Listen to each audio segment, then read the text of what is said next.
Hi, I'm the Islamic Council of Britain. I'm interviewing Farzana Husseini for the purpose of world peace and arranging the release of the 36 refugees from Camp Ashraf from Camp Ashraf, from Iraqi detentions, and basically we can take it from there. So first of all, what do you think about Camp Ashraf? Well, I love Camp Ashraf and I love all of the people there. They are like my brothers, my sisters and my aunts and uncles, because they have been fighting a fascist dictatorship in Iran for the last 30 years. I have great admiration for their courage. Excellent. So what do you think about the 36 refugees in Iraqi prisons? Well, these people were abducted. They are being illegally detained by the Iraqis. A judge in relace, in the district of relace, has ordered 3 times that they be released because they have no charges to answer.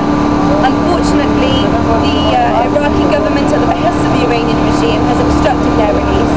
They haven't released them despite 3 court rulings, the most recent just 2 days ago, that they must be released. They haven't done anything wrong and they must be returned to Camp Ashraf immediately.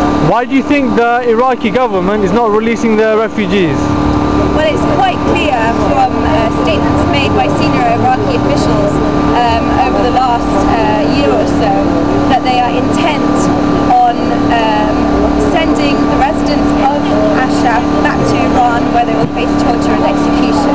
Now, for me as an Iranian who lives in the United Kingdom, has family members in Ashraf, there's absolutely no way that is acceptable. It's a contravention of international law and the Geneva Conventions.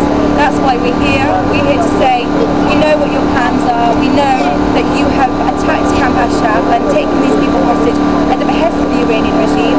It's unacceptable. The hostages must be returned to Camp Ashraf and the Iraqi forces must withdraw from Camp Ashraf immediately. Okay, I'm writing an Islamic treaty.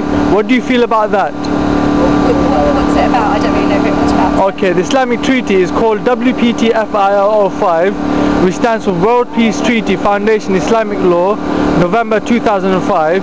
It was introduced in November 2005 when I had an opportunity to meet Charles Clarke and Andrew Dismore in House of Westminster, opposite Parliament House. So what do you think of the idea of an Islamic treaty being written? Well, I think any efforts for world peace is commendable. Obviously, you know, it's good that there are people like you and people that I know who are striving for democracy and peace all across the world. So I think you know, if it's for world peace, then it's obviously good. Okay, excellent. Thank you very much. You're very welcome. You're welcome, sister.